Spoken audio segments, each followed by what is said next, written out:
Hello everyone, welcome to being teacher. I hope आप सभी लोग अच्छे होंगे।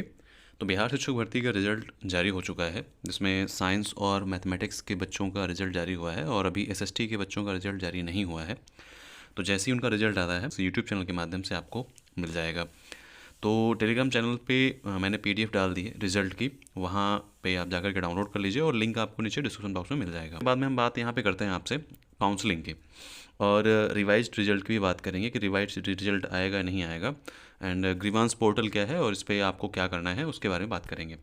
तो यहाँ पे आपको पता है कि छठी से आठवीं तक का जो रिज़ल्ट है वो जारी हो चुका है, लेकिन अभी धीरे धीरे जो है अदर सब्जेक्ट के भी रिज़ल्ट आना धीरे धीरे स्टार्ट होंगे। अभी पूरे रिज़ल्ट नहीं आए हैं और 26 से जो है आपकी काउंसलिंग शुरू हो रही है। तो इसीलिए काउंसलिंग को आपको ध्यान में रखना है कि नए शिक्षकों की जो काउंसलिंग है वो 26 से शुरू हो जाएगी, ठीक है।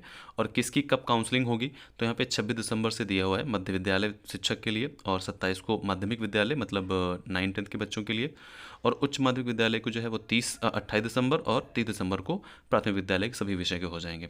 तो आपके जो रिजल्ट हैं वो मान के चलिए कि 25 से पहले पहले आपको पूरे मिल जाएंगे, मतलब 26 तक आपको वेट नहीं करना पड़ेगा, क्योंकि 26 से काउंसलिंग स्टार्ट हो रही है।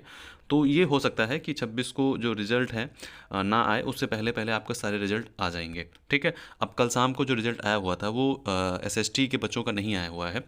तो जिन बच्चों का एसएसटी बच्चों का जब आएगा तो उनको आपको इसी के माध्यम से मिल जाएगा। और साथ ही साथ में आपको यहाँ पे काउंसलिंग के कौन कौन से डॉक्यूमेंट लेके जाना है, सबसे पहले यहाँ पे देखते हैं कि चयनित अभ्यर्थी काउंसलिंग के समय बीपीएससी द्वारा जारी मूल प्रवेश पत्र, स्व अभिप्रमाणित छायाप्रति, मूल आधार प्रमाण पत्र और उसकी स्व अभिप्रमाणित छायाप्रति जरूर लेकर जाए। मतलब ये है कि आपको फोटो कॉपी वगैरह लेके जानी है और उनकी आपको वहाँ पे स्व प्रमाणित का मतलब होता है आपके खुद के साइन उस पर होने चाहिए।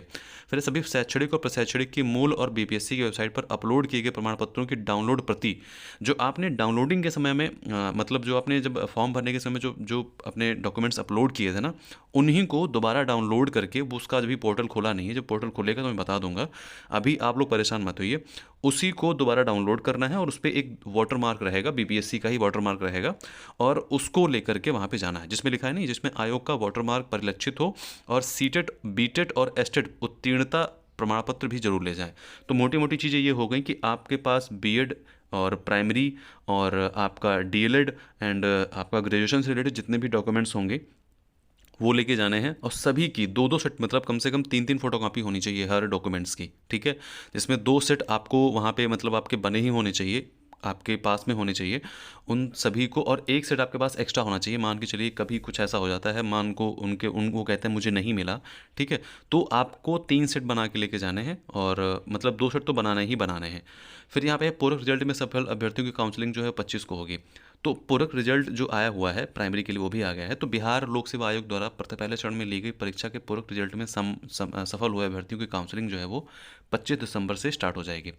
मालूम हो पहले चरण में कई अभ्यर्थी रहे जो प्राथमिक के साथ साथ माध्यमिक अथवा उच्च माध्यमिक शिक्षक के रूप में चयनित हुए। योगदान के बाद खाली रहे पदों का आयोग ने पूरक रिजल्ट जारी किया है।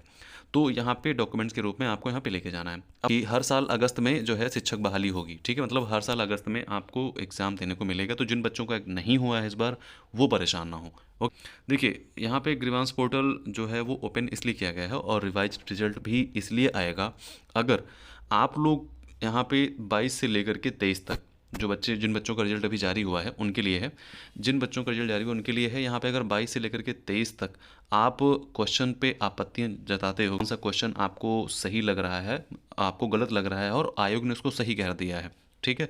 तो अगर आप लोग ऐसे क्वेश्चन पे आपत्तियां जताते हो और 22 से 23 तक ये पोर्टल खुला रहेगा, तो आपके पास कल से लेकर के आज मौका है, आप इसको ऑब्जेक्शन कर सकते हो। और अगर ऑब्जेक्शन नहीं मिला आयोग को, ठीक है, अगर उन्होंने नहीं देखा कि उनके पास कोई भी ऑब्जेक्शन नहीं आ रहा है, तो जो क्वेश्चन उन्होंने सही माना है वही मानेंगे। तो इसीलिए आपके पास एक मौका है, अगर आपको लगता है कि आपने जो आंसर्स दिए हैं वो आपका सही है, ठीक है, और आयोग ने उसको गलत डिक्लेयर किया है या आयोग ने सही कर दिया है और आपके अकॉर्डिंग वहाँ पे 2 ऑप्शन सही हो रहे हैं, अगर ऐसा कुछ है तो जाकर के ग्रीवांस पोर्टल पे अपनी आईडी को लॉगिन करना है वहाँ पे, और जा करके आप वहाँ पे अपनी आपत्ति दर्ज करा सकते हैं, ठीक है। तो इसीलिए इन चीज़ों का ध्यान रखना है, और अगर ऐसा कुछ होता है आपने मतलब आपको ऐसा लगता है कि सही है आपका क्वेश्चन, तो आपका जो रिज़ल्ट है वो रिवाइज्ड रिज़ल्ट में आपका नाम जरूर आएगा। ठीक है। लेकिन अगर आपत्तियाँ नहीं मिलती हैं तो रिवाइज़ रिज़ल्ट नहीं आएगा। तो इस चीज़ को आपको ध्यान रखना है। आपके पास एक मौका है, देखिए कौन-कौन सी चीज़ें आपके अकॉर्डिंग हैं और कौन-कौन सी नहीं हैं, और लगता है कि आपकी चीज़ सही है और बीपीएससी आयोग ने उसको गलत दिया है, तो उसको ऑब्जेक्शन करिए और उसके बाद में आपका भी नाम 1 नंबर से 2 नंबर से अगर आप रह गए हैं तो आपका भी उसमें नाम ज़रूर आएगा। ठीक है? तो आज की वीडियो में इतना ही। बाकी अगर आपको कोई डाउट हो, और डॉक्यूमेंट्स का वीडियो मैं अभी 2 घंटे बाद में ही आप अपलोड कर दूँगा। ठीक है? तो चलिए ध्यान रखिए, मिलते हैं नेक्स्ट वीडियो में। Bye bye.